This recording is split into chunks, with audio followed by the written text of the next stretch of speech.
નમસ્કાર વિદ્યાર્થી મિત્રો, આજે આપણે ગણિતમાં બીજું ચેપ્ટર બહુપદીઓ શરૂ કરી રહ્યા છીએ. એના ગુણ 6 છે અને અગાઉ આપણે બહુપદીઓ વિશે ભણી પણ ગયા છીએ. એને યાદ કરી લઈએ. બહુપદીની વાત થાય એટલે આપણા મગજમાં આવું કોઈ પદ મગજમાં આવે. તો અહીંયા આપણે અગાઉ શીખી ગયા છીએ પ્રમાણે એક્સને આધાર કહીશું, 3ને ઘાત કહીશું અને 4ને સહગુણક કહીશું. તો આ પ્રમાણે આપણને કોઈ બહુપદી, ધારો કે બીજી કોઈ આપેલી છે કે 5x ઘન માઇનસ 2x વર્ગ પ્લસ 6x પ્લસ 4. તો આ બહુપદીની ઘાત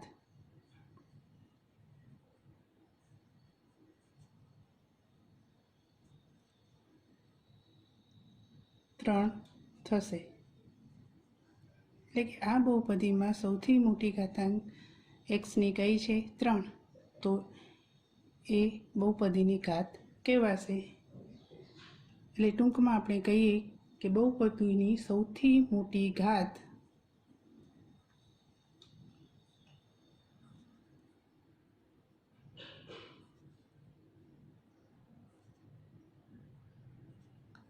એ બહુપદીની ઘાત છે.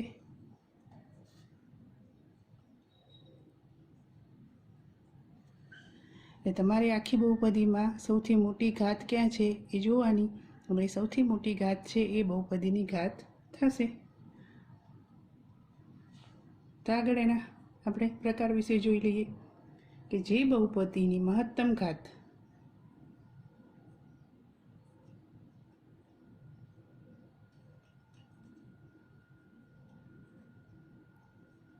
એક હોય તેને સુરેખ બહુપદી કહે છે.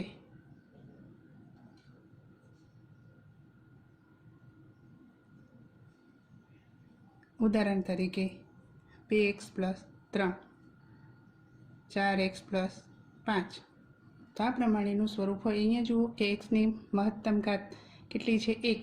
પણ 1 આપણે ઘાત લખતા નથી, પણ કહેવાય અને એક્સની 1 ઘાત. તો આના ઉપરથી આ જે સુરેખ બહુપદી છે એનું વ્યાપક સ્વરૂપ ax પ્લસ બી છે. આગળ જે બહુપદીની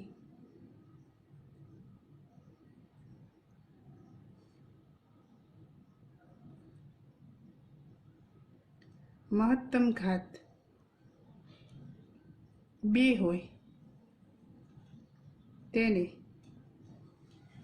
દ્વિઘાત બહુપદી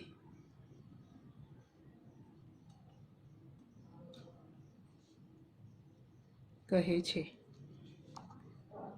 ઉદાહરણ તરીકે 4x વર્ગ માઇનસ 3x પ્લસ 4, 5x વર્ગ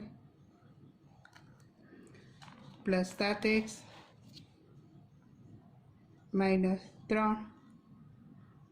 તો આ પ્રકારે કે એટલે કે એક્સનો અહીંયા વર્ગ આપેલો છે, એટલે કે એની આ બહુપદીની મહત્તમ ઘાત 2 કહેવાય. તો આનું વ્યાપક સ્વરૂપ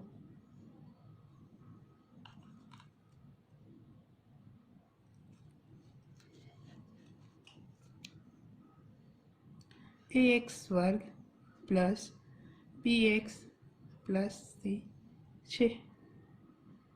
જે a b c અનુક્રમે એક્સ વર્ગનો સહગુણક a, એક્સનો સહગુણક પ્લસ બી અને સી એ અચળ પદ છે.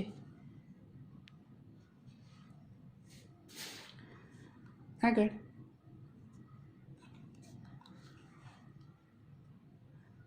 જે બહુપદીની મહત્તમ ઘાત 3 હોય તેને ત્રિઘાત બહુપદી કહે છે.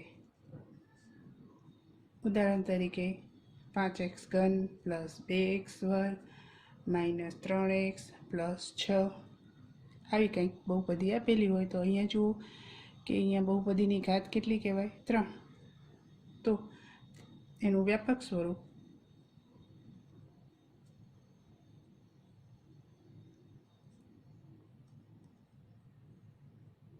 ax³ + bx² + cx + d છે.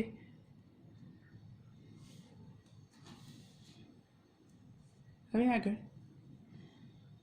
કે જો pk માં કી એ કોઈ વાસ્તવિક સંખ્યા છે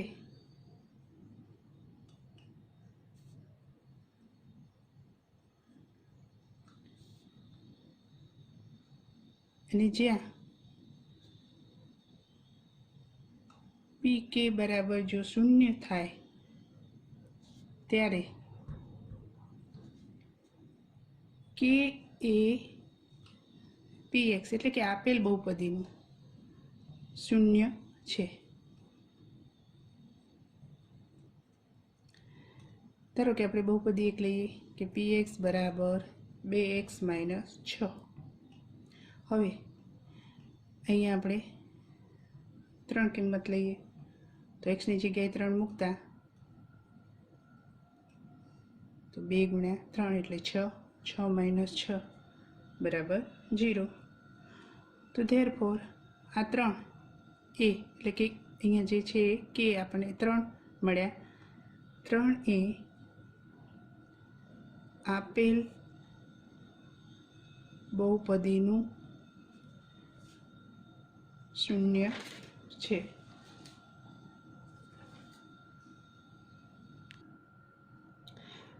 એટલે કે આ પ્રમાણે બહુપદીના શૂન્યો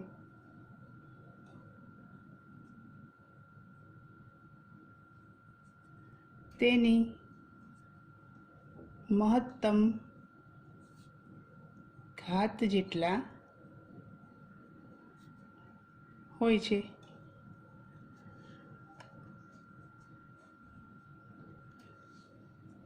એટલે કે આપણે આગળ જોઈ ગયા પ્રમાણે કે 2x + 3 તો એની ઘાત કેટલી કહેવાય? 1. એટલે અહીંયા x ની 1 ઘાત છે.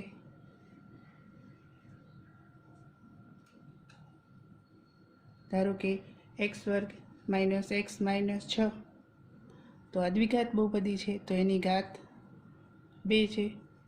એટલે ટૂંકમાં જે તે બહુપદી આપેલી છે એના શૂન્યો તેની મહત્તમ ઘાત જેટલા હોય. એટલે અહીંયા 2x + 3 ની ઘાત 1 છે તો શૂન્યોની સંખ્યા 1 છે. એ જ પ્રમાણે x² - x - 6 ની ઘાત 2 છે તો તેના શૂન્યોની સંખ્યા પણ 2 છે.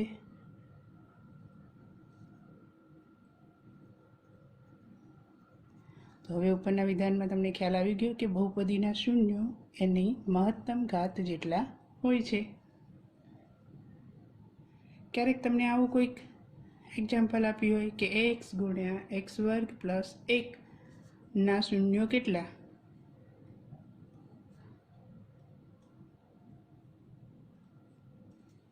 તો અહીંયા તમારે 2 ઘાત જોઈને એના શૂન્યો 2 નથી કરવાના. આપણને આ કૌંસ છોડવાનું છે. એટલે કે કૌંસ છોડતા x નો કૌંસ સાથે ગુણાકાર થશે એટલે કે x³ + x. તો અહીંયા મહત્તમ ઘાત કેટલી બની? 3. તો એના શૂન્યોની સંખ્યા કેટલી થશે? 3.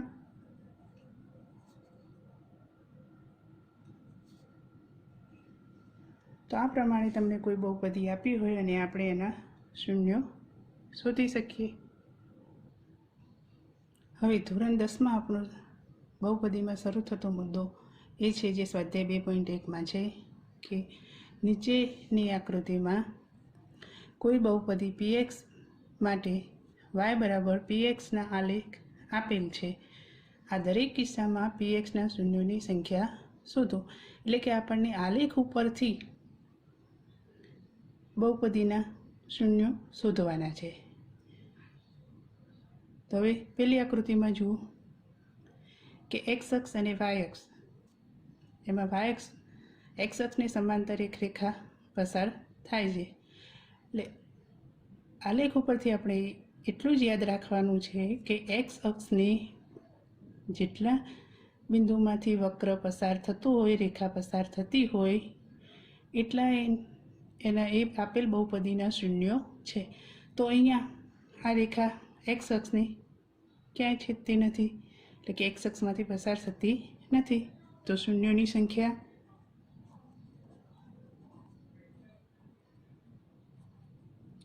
0. બીજી આકૃતિમાં જુઓ કે આપેલ વક્ર અહીંયા x અક્ષ પર એક જ જગ્યાથી પસાર થાય છે. તો આ આકૃતિમાં શૂન્યોની સંખ્યા,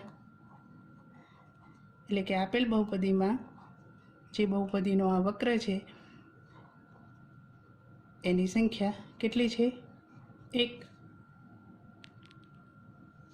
આગળ ત્રીજી આકૃતિમાં જુઓ કે આ વક્ર x અક્ષમાંથી કેટલી જગ્યાથી પસાર થાય છે?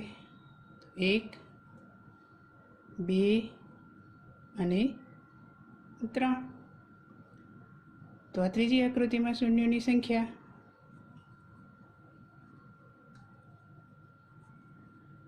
કેટલી છે? 3.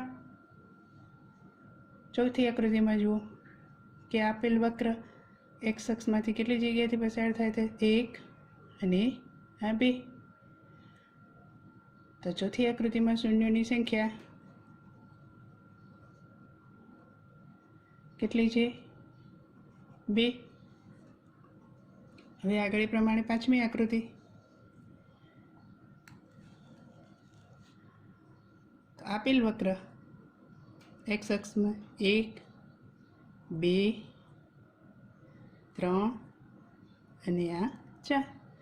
માત્ર x અક્ષમાંથી જ કેટલી જગ્યાએ પસાર થાય છે જોવાનું છે. તો અહીંયા આપેલ આકૃતિમાં શૂન્યોની સંખ્યા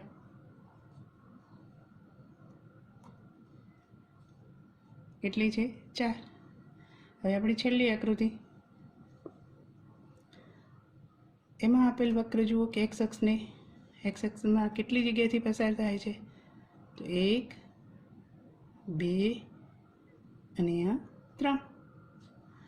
એટલે કે આ છેલ્લી આકૃતિ માટેના શૂન્યોની સંખ્યા કેટલી છે? 3.